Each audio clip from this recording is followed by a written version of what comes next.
بسم الله الرحمن الرحيم. يوم لا ينفع مال ولا بنون إلا من أتى الله بقلب سليم وأزلفت الجنة للمتقين وبرزت الجحيم للغاوين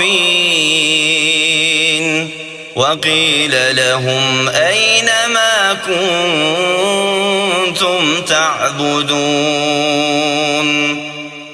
من دون الله هل ينصرونكم أو ينتصرون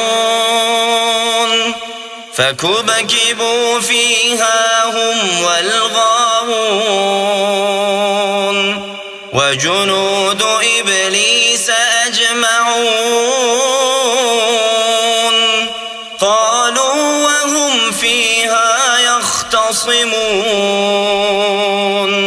تالله إن كنا لفي ضلال مبين.